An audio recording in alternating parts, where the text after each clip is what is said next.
मुझसे कहा गया है कि ये जो मेरे इस सफ़र का ये जो आखिरी प्रोग्राम है, ये तादाद के लिहाज से बहुत कम लोग होंगे, क्वांटिटी कम होगी मगर क्वालिटी बहुत हाई होगी। यहाँ ज़िम्मेदारान शहर को बुलाया गया है, शहर के खवास को बुलाया गया है, पढ़े लिखे और बाशऊर लोगों को बुलाया गया। उसी लिहाज से मैं बात कर रहा हूँ। हमारा पढ़ा लिखा बाशऊर तबका, हमारे इंटेलेक्चुअल्स, हमारे IAS ऑफिसर्स, हमारे PCS ऑफिसर्स, हमारे जजेस, हमारे वकला, हमारे डॉक्टर्स, हमारे इंजीनियर्स, हमारे लॉयर्स, हमारे सहाफ़ी, हमारे टीचर्स, हमारे लेक्चरर्स, प्रोफेसर्स, क्या वो समाज के सुधारने की कोशिश करते हुए नज़र आ रहे हैं? मैं जवाब चाहता हूँ। कोई जवाब नहीं है आपके पास? हाँ या ना कुछ तो बताइए। यही है इस वक्त की बर्बादी का सबब। जो लोग थोड़े तालीम याफ्ता हैं, चाहे वो मर्द हों चाहे औरतें, थोड़े इंटेलेक्चुअल हैं, समझदार हैं, बाशऊर हैं, अक्सर वो अपने इंडिविजुअल कैरियर और इंडिविजुअल ज़िंदगी में मस्त हैं। समाज को सुधारने, मुआशरे को ठीक रखने, क्राइम से, जराइम से पाक रखने, मुआशरे के नौजवानों की जो इनबिल्ट सलाहियत है, जो उनका पोटेंशल है, उसको पॉजिटिव रुख देने की कोशिश में सोसाइटी के पढ़े लिखे और इंटेलेक्चुअल अफराद की दिलचस्पी और पार्टिसिपेशन ज़ीरो के बराबर है। ये शिकायत है उम्मत के ज़मीर को अपने पढ़े लिखे लोगों से। जो पढ़ लिख जाता है ज़्यादातर वो अपने आप को अलग कर लेता है सोसाइटी से। अगर वो पहले मुस्लिम पुराने शहर के मोहल्लों में रहता था तो वहाँ से शिफ्ट होता है, उसे कराहियत होती है उस पुराने मुस्लिम मोहल्ले से। और मैं यहाँ तक कहने की जसारत करता हूँ कि उसे अपने अनपढ़ या कम पढ़े लिखे दादा और नाना को भी सलाम करते हुए कराहियत होती। मैं कोई ख्याली बातें नहीं कर रहा हूँ। लखनऊ में मेरे अपना आबाई शहर जो है, उस शहर का एक वाक़या सुना रहा हूँ कि एक बड़े ऑफिसर थे, बहुत सीनियर, अंग्रेज़ों के ज़माने के ICS ऑफिसर।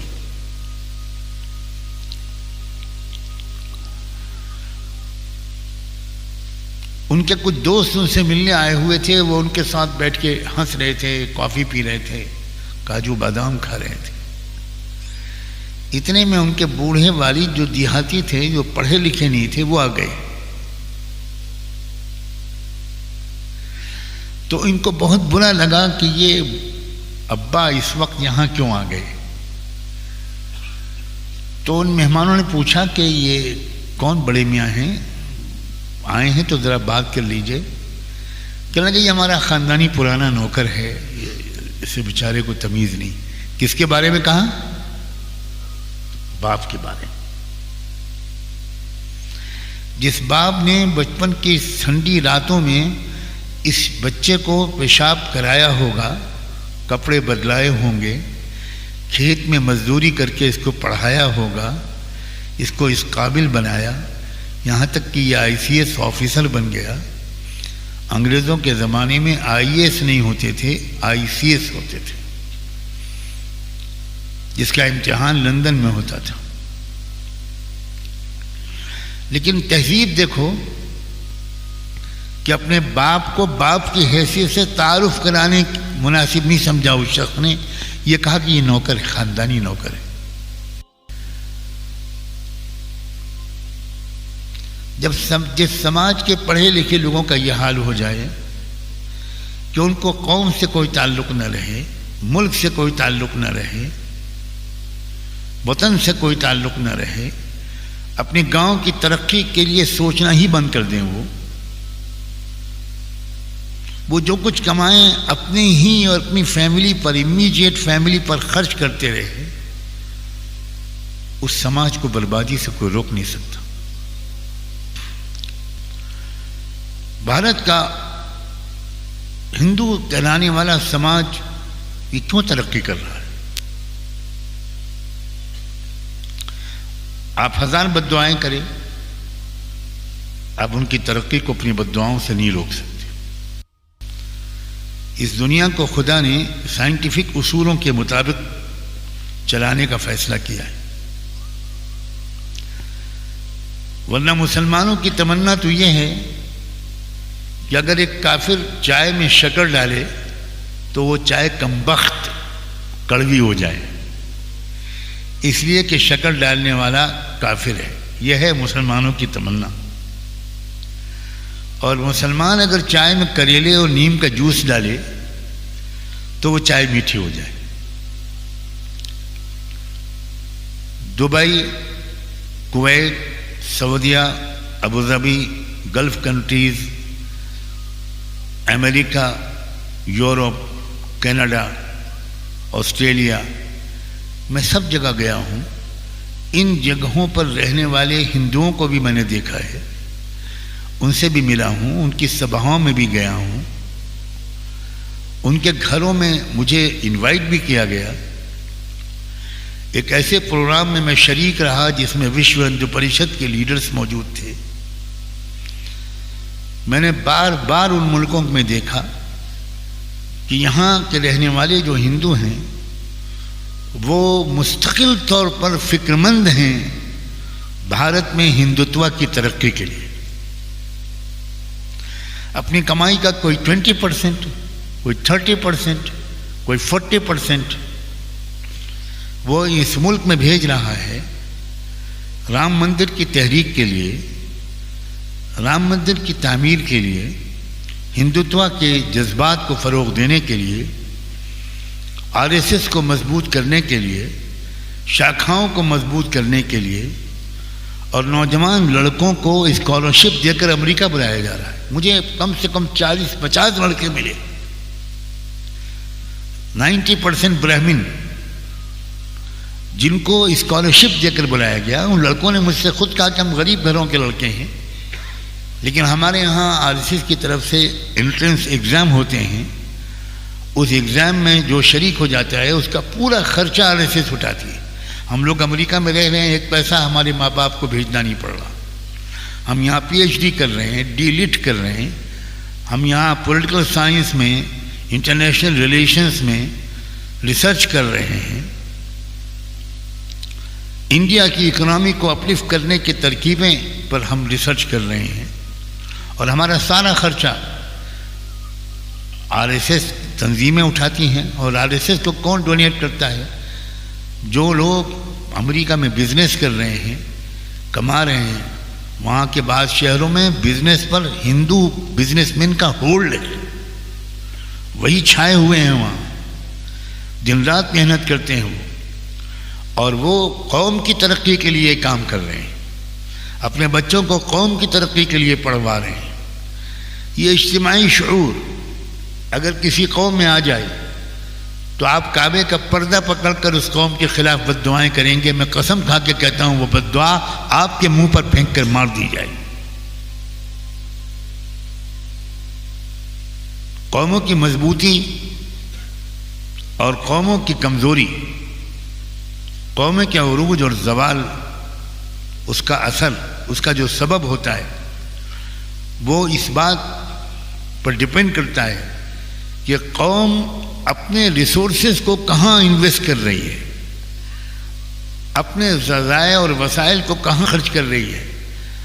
कौम के जो आमायदीन हैं, कौम के जो इंटेलेक्चुअल्स हैं, कौम के जो सोशल लीडर्स हैं, कौम में जो पढ़े लिखे लोग हैं, कौम में 4 पैसे कमाने वाले जो लोग हैं, कौम में जो पढ़ी लिखी बहनें हैं, वो अपनी कौम की तरक्की के लिए क्या काम कर रहे हैं, कितने फिक्रमंद हैं।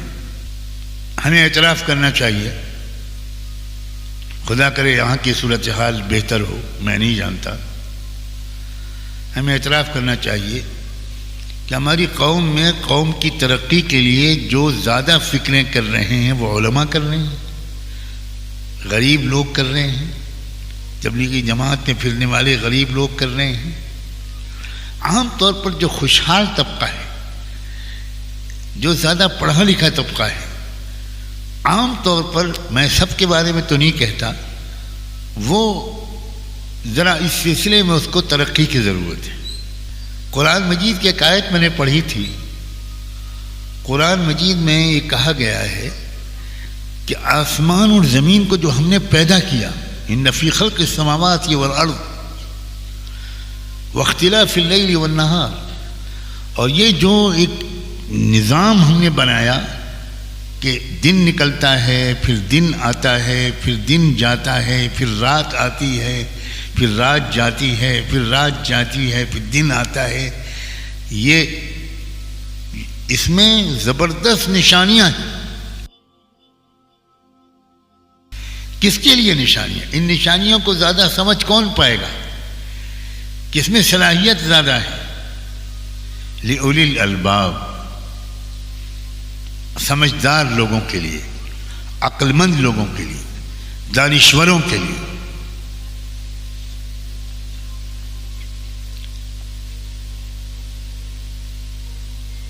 ये पढ़ा लिखा दानिश्वर इंसान, अक्लमंद आदमी, इंटेलेक्चुअल आदमी ही गौर कर पाएगा कि ये दिन और रात आता जाता कैसे है।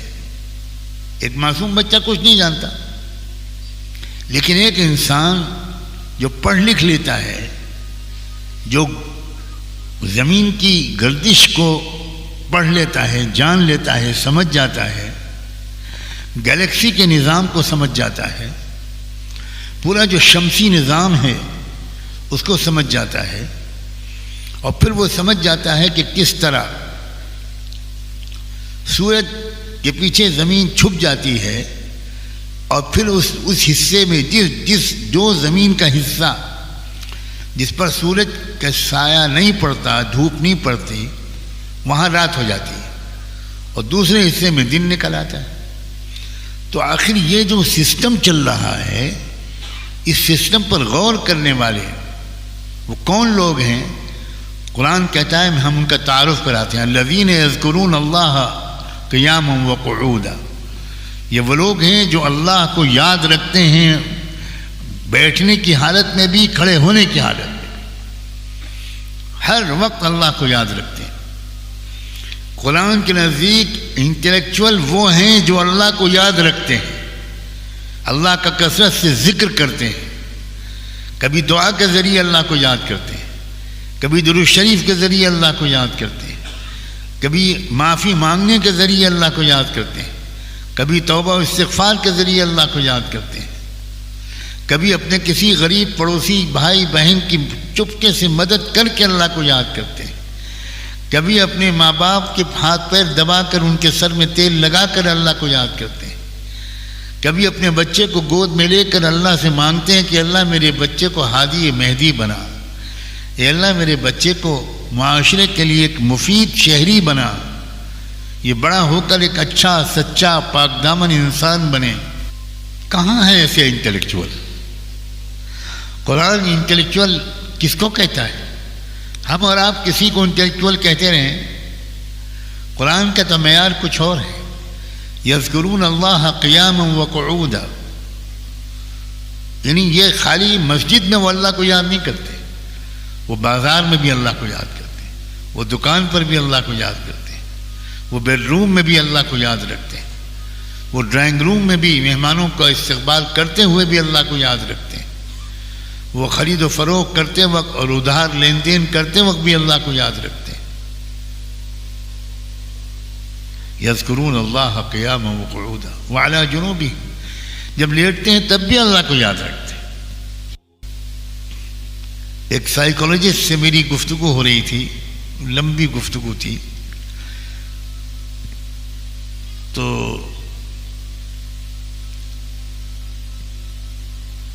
मैंने उनसे कहा कि मुझसे बहुत से नौजवान, हज़ारों लाखों नौजवान तौबा करते हैं मेरे हाथ पर, और मुझे कुछ अपनी हालत बताना चाहते हैं। मैं उनको रोकता हूँ कि मत बताओ। शायद ये बात आज मुमकिन है, मैं पहली बार कह रहा हूँ, मेरे पुराने साथी भी यहाँ बैठे हैं, शायद मैंने ये बात इस तरह कभी नहीं बयान की। 50 नौजवान होंगे या सैकड़ों, जिनसे मैंने ये पूछा होगा कि ये बताओ तुम कि सोते वक्त तुम क्या सोचते हो। इंसान के दिल की जो असली तमन्नाएं हैं, असली ख्वाहिशात हैं, उसको उस वक्त याद आती हैं जब वो सोने के लिए बिस्तर पे लेटता है। तो अक्सर नौजवानों का कहना यह है कि एक जुमले में आपने हमारी सारी गंदी हरकतों को पकड़ लिया। हम जब लेटते हैं तो हमें वही सेक्स की बातें, गंदी बातें, वाहियात बातें वही याद आती हैं, और उन्हीं ख्यालात में डूबे डूबे डूबे हम नींद की वादी में चले जाते। अब कुरान क्या सिखा रहा है? वाला जुनूबिहिम। कुछ लोग वो हैं कि जो लेटते वक्त, उस वक्त वो सब चीज़ों को जहन से हटाकर अल्लाह की याद में लग जाते हैं। अल्लाह को कभी याद करते हैं, अल्लाह से बातें करते हैं, कुछ दुआएं मांगते हैं, कुछ दुआ पढ़ते हैं, चुपके चुपके अल्लाह ताला से कुछ अपने दिल की बातें कहते कहते सो जाते हैं। ऐसे नौजवान लड़के हों या लड़कियां, ये ज़िंदगी भर पाक दामन रहते हैं। इनके दामन पर कोई धब्बा नहीं लगता, इनके जहन को गंदे वसवसे नहीं सताते, इनकी सलाहियतों को मुंतशिर नहीं करते। इस वक्त दुनिया इंतज़ार में है कि कोई तबका उठे, इंसानों का हमदर्द,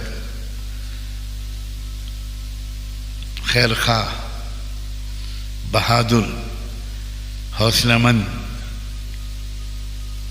बेबाक, हक गो, सच्चाई की गवाही देने वाला, जालिम हुक्मरान की आंखों में आंखें डालकर बात करने वाला, मुल्कों को और हमारे मुल्क को जिस रास्ते पर ले जाया जा रहा है उस रास्ते को बदलने की कोशिश करने वाला, ये लोग, ये सलाहियत पढ़े लिखे लोगों ही में ज़्यादा होगी। लेकिन मुश्किल ये है कि पढ़े लिखे लोग वो अपनी जिम्मेदारी महसूस कर रहे हों, ऐसा आमतौर पर दिखाई नहीं देता। मैं आपसे ये गुजारिश करता हूं कि आप संजीदगी के साथ गौर करें, क्या हम और आप अपने फ़राइज़ और जिम्मेदारियों को अदा कर रहे हैं? दुनिया एक ऑल्टरनेट तलाश कर रही है। या आप पढ़े लिखे लोग हैं, मेरे गुमान या खबर के मुताबिक, आपको शायद उतना अंदाज़ा न हो जितना मेरे जैसे एक तालिब इल्म को है। हर कुछ अरसे के बाद दुनिया कोई नई करवट लेना चाहती है। वो दौर बहुत क्रूशल होता है जिसमें दुनिया कोई करवट लेना चाहे। अगर सही करवट ले ली उसने तो 100-200 साल, 300 साल बहुत इत्मीनान और सुकून से गुजर जाते, बहुत अमन और इंसाफ के गुजर जाते। और खुदा न खास्ता अगर उसने गलत करवट ले ली तो फिर कई 100 साल तक कमज़ोर इंसान जुल्म की चक्की में पिसने लगते। काश कि आप लोग भी आलमी हालात से वाकिफ होते। मैं तो बदनामी के हद तक आलमी हालात से वाकिफ रहने की कोशिश करता हूँ। अमेरिका के आवाम तब्दीली चाह रहे हैं, लैटिन अमेरिका के आवाम तब्दीली चाह रहे हैं, साउथ अमेरिका के आवाम तब्दीली चाह रहे हैं। वो चिली हो, अल सेल्वाडोर हो, पनामा हो, इन मुल्कों के अंदर जो बेचैनी है, या वेनेजुएला हो इन मुल्कों में, फिर अमेरिका में, अमेरिका के बड़े बड़े शहर न्यूयॉर्क हो, वॉशिंगटन हो, ह्यूस्टन हो, टेक्सास हो, क्या हो रहा है इन मुल्कों में? इन मुल्कों के आवाम कितने गैर मुतमईन हैं उस वेस्टर्न कल्चर से जिसको उन्होंने अपनाया था तरक्की की अलामत समझकर। खुदकुशियाँ अल्लाह की पनाह। दुनिया में सबसे ज़्यादा खुदकुशी अमेरिका में होती है। दुनिया में सबसे ज़्यादा दिमागी मरीज़, मेंटली रिटार्डेड लोग, पागल लोग अमेरिका में। एक किस्सा याद आया। एक डॉक्टर साहब हैं, हमारे बड़े प्यारे दोस्त, अमेरिका ही में हैं, वो बड़े डॉक्टर हैं, उनका बड़ा अस्पताल है। वो अमेरिका के एक एयरपोर्ट पर खड़े हुए वुज़ू कर रहे थे, वहाँ के वॉशरूम एरिया में। उन्होंने वुज़ू करते करते सुन्नत के मुताबिक अपनी गर्दन का मसा किया, कानों का मसा किया और गर्दन का मसा किया। उनके बगल में एक और अंग्रेज शख्स, अमेरिकन, वो वुज़ू हाथ मुंह धो रहा था वॉश बेसिन पे। तो उसने गर्दन पर हाथ फेरते हुए देखकर ये कहा कि can I talk to you, जब मैं आपसे थोड़ी सी बात कर सकता हूँ? तो डॉक्टर साहब ने कहा व्हाई नॉट, श्योर, बात कीजिए आप, क्या बात है? उन्होंने कहा कि आप किस मुल्क के रहने वाले हैं? उनका मैं फला मुल्क के रहने वाला हूँ। एक मुस्लिम मुल्क का नाम लिया उन्होंने। पूछा कि आपके मुल्क में पागल खाने कितने हैं? तो वो साहब थोड़े घबराए, ये भी कोई सवाल है? स्ट्रेट अवे सीधे सीधे पूछ रहे हैं कि आपके मुल्क में पागल खाने कितने हैं। तो ये सामने वाला कहीं उसी बिरादरी का तो नहीं है। मैं गलत जगह खड़ा हो गया, पता नहीं ये अगला कदम क्या उठाए, क्या भरोसा। तो उनका सॉरी, मैं समझा नहीं आपके सवाल का मतलब। उनका नहीं, आप बताइए आपके मुल्क में पागल खाने कितने? उन्होंने कहा कि मेरे पूरे मुल्क में ज़्यादा से ज़्यादा 5-6 पागल खाने हैं, पूरे मुल्क में। कहने का मैं समझ गया, आपके मुल्क में पागल खानों की ज़रूरत पड़ ही नहीं सकती ज़्यादा। फिर उसने कहा कि मैं दिमागी अमराज का स्पेशलिस्ट हूँ। अगर दिन में 3 मरतबा कोई शख्स अपने हाथ को गीला करके गर्दन पर फेरेगा, वो कभी दिमागी मरीज नहीं हो सकता। और मैंने देखा कि आपने गर्दन पर हाथ फेरे। तो उन्होंने कहा कि ये तो हमारे रसूल सल्लल्लाहु अलैहि वसल्लम ने हमको दिन में 5 मरतबा कम से कम वुज़ू करने को बताया है, हम इस तरह गर्दन पर हाथ फेरते हैं। उसने कहा कि आप बड़े खुशकिस्मत हैं, हमारे यहाँ तो एक शहर में 70 पागल खाने, और वो भी कम पड़ रहे हैं। डॉलर अमेरिकनों के पास ज़्यादा है, पैसा उनके पास ज़्यादा है, लेकिन दिल का सुकून नहीं है, दिल का करार और इत्मीनान नहीं है, रोज़ी में बरकत नहीं है, दिमागी टेंशन में मुब्तला रहते हैं। छोटे लड़के गन लेकर स्कूल में घुसते हैं, अपने ही स्कूल में, और वो इस क्लास के बच्चों को गोली मार देते हैं, टीचर को गोली मार देते हैं। हर साल में 1-2 वाक़यात ऐसे वहाँ पेश आते हैं।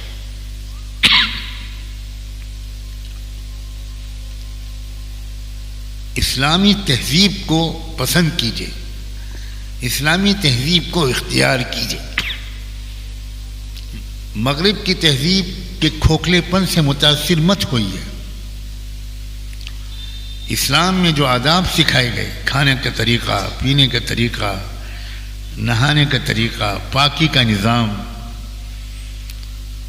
रात में जल्दी सोना, सुबह को जल्दी उठना, अपनी जिस्मानी सेहत का ख्याल रखना, जब तक बहुत कस के भूख न लगे खाना न खाना, पूरी पेट भर के खाना न खाना, ये इस्लामी तहजीब है। इस्लाम को लोगों ने सिर्फ नमाज रोज़ा या दाढ़ी कुर्ते पजामे तक महदूद कर दिया है। इस्लाम ज़िंदगी का हर कदम पर रहनुमाई करता है। आप इस नेमत की भी कदर शायद नहीं कर पा रहे हैं कि आप पंजाब में रह रहे हैं। मैं पूरे यकीन के साथ कहता हूँ, पूरा भारत जल रहा है नफ़रत की आग में। पंजाब अभी तक बड़ी हद तक महफूज है, और शायद ये बरकत है बाबा गुरु नानक की। ये उनकी बरकत है, उनकी आस्थाएं, उनका ईमान, उनका इल्म, उनका नॉलेज, उनके अखलाक, उनका बड़ा दिल, इल्म की तलाश में उनका दुनिया में कहाँ कहाँ जाना। बाबा फरीदगंज शकर से उनका जो ताल्लुक़ था, पढ़िए उसको। शायद ही किसी ने और ने बाबा फरीदगंज शकर से ऐसा फ़ायदा उठाया हो जैसा फ़ायदा उन्होंने उठाया। हज़रत मौलाना रशीद अहमद गंगोही रहमतुल्लाह अलैह के सवाने में तज़किरतुल रशीद में 2 जगह पर लिखा है कि बाबा गुरु नानक ख्वाजा फरीदगंज शकर रहमतुल्लाह अलैह के खलीफा थे। क्या इश्क था उनको। वो बगदाद में क्यों गए? सैयदना अब्दुल कादिर जिलानी के मज़ार पर जितना लंबे मुराकबे उन्होंने किए हैं, किसी और के बारे में कम से कम मुझे नहीं मालूम कि किसी और ने इस कदर तवील ज़िक्र अल्लाह के किए हों जितने बाबा गुरु नानक ने किए। अफसोस ये है कि बाबा गुरु नानक की हस्ती न तो उनको सिख लोग सही पहचान पा रहे हैं, न मुसलमान सही पहचान पा रहे हैं। मैंने कल एक ऐसे इदारे में मुझे जाने का मौका मिला, हमारे शाही इमाम साहब मुझे वहाँ ले गए, जो सिख नौजवानों को सिखिज़्म की धार्मिक शिक्षा दे रहा है। मुझे बेहद खुशी हुई। बिल्कुल दीनी मदरसा जैसे मुसलमानों का होता है, वैसे ही दीनी मदरसा सिख भाइयों का आपके इसी शहर में। मैं वहाँ गया और उन नौजवानों से मैंने बातें की, उन नौजवानों को मैंने खिताब किया। क्या प्यारा माहौल था। और वहाँ के प्रिंसिपल, वाइस प्रिंसिपल, ट्रस्टीज़ जो सिख धर्म के ज्ञानी लोग थे, मैंने उनसे जब मीटिंग हुई तो मैंने उनसे के सामने एक सुझाव रखा, और वो ये कि मैं चाहता हूँ एक ऐसा जॉइंट रिसर्च सेंटर बने जिसमें मुसलमान उलमा को हम सिखिज़्म पढ़वाएँ, आप सिखिज़्म पढ़ाएँ और सिख नौजवानों को हम कुरान पढ़ाएँ। तब पता चलेगा कि ये बिल्कुल एक ही धर्म है, बिल्कुल एक धर्म है, अलग अलग समझा गया है उसको। ये हमारा बहुत बड़ा कसूर है। ये इसी मिजाज की वजह से पंजाब अभी तक उस आग में जलने से बचा हुआ है। अल्लाह करे क़यामत तक बचा रहे। आप बड़े खुश नसीब हैं। आप यहाँ रहकर खाली रोटी मत कमाइए, खाली रोज़ी मत कमाइए, एक फ़र्ज़ किफ़ाया अदा कीजिए।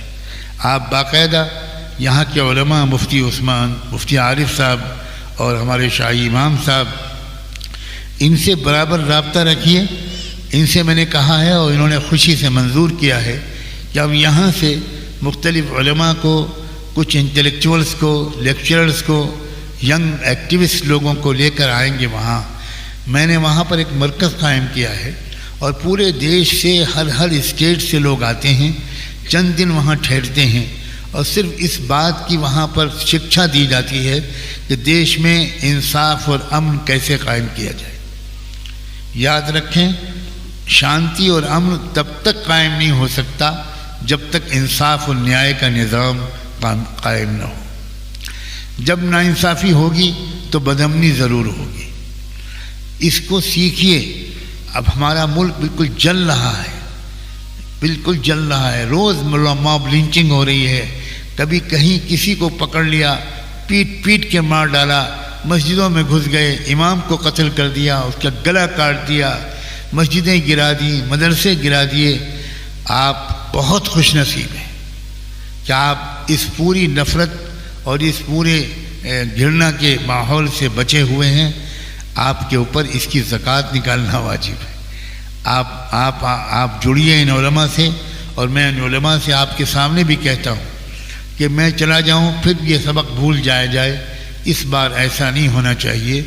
आप ज़रूर ऐसा कीजिए कि इन उलमा से रब्ता रखिए और ये उलमा भी इंशाअल्लाह आपको याद दिलाते रहेंगे। और फिर ग्रुप बना कर वहाँ आइए।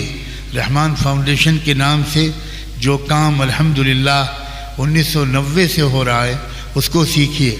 और अभी हाल में हमने जो पूरे मुल्क में चलाने वाली एक तहरीक का ऐलान किया है, संविधान सुरक्षा संघर्ष समिति, इसको अनाउंस किया है ताकि इसमें सिख भाई, मुस्लिम, दलित, क्रिश्चियंस सब के सब लोग शामिल हो जाएं। सब लोग अपने अपने इलाके में संविधान की सुरक्षा का काम करें। हमारे देश के संविधान की हैसियत हमारे इस देश में बसने वाले तमाम कौमों के दरमियान एक एग्रीमेंट की हैसियत है। आप में से जिन लोगों ने कॉन्स्टिट्यूशन को पढ़ा है वो जानते हैं कि उसके प्रेम्बल की जो शुरुआत होती है वो होती है वी द पीपल। ये संविधान किसी सरकार ने नहीं बनाया, ये संविधान आवाम ने बनाया, हमारे नुमाइंदों ने बनाया। हमने जिन लोगों को संविधान समिति में चुनकर भेजा, कॉन्स्टिट्यूएंट असेंबली में चुनकर भेजा, उन्होंने बनाया। और उसमें 2 उलमा का बहुत बड़ा योगदान है। इत्तेफाक से मशहूर हो गया कि ये बाबा साहब डॉक्टर भीमराव अंबेडकर का बनाया हुआ संविधान है। कोई शक नहीं, इस कॉन्स्टिट्यूशन की ड्राफ्टिंग कमेटी के वो चेयरमैन थे, लेकिन संविधान समिति में हिस्सा लिया। और जिनकी लंबी लंबी बहसें हैं वो 2 उलमा हैं। एक का नाम है मौलाना अबुल कलाम आज़ाद और दूसरे का नाम है मौलाना हसरत मोहानी। उनके इंटरवेंशंस, उनके सजेशंस, उनके सजेस्टेड अमेंडमेंट्स सबसे बड़ी तादाद में हैं। तो हमने इस देश का संविधान बनाया है। अब इस देश को संविधान के दुश्मन बन गए हैं कुछ लोग, इसको बदलना चाहते हैं ताकि यहाँ जो धर्मनिरपेक्ष सेकुलर एक स्टेट का निज़ाम चल रहा है, सोशलिस्ट निज़ाम जो चलाने का इरादा किया गया था, उसको बदलकर एक फासिस्ट, एक कम्युनल और एक कैपिटलिस्ट सिस्टम यहाँ पर आए।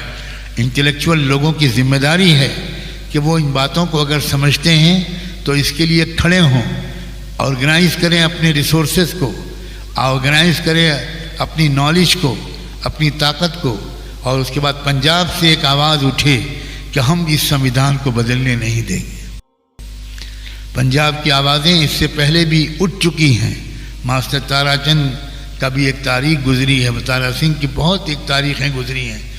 हमारे नेहरू जी के दौर के, इंदिरा के दौर के जो फॉरेन मिनिस्टर थे सरदार स्वरण सिंह, वो हमारे पिताजी की बहुत इज्जत करते थे, वालिद साहब की बहुत इज्जत करते थे।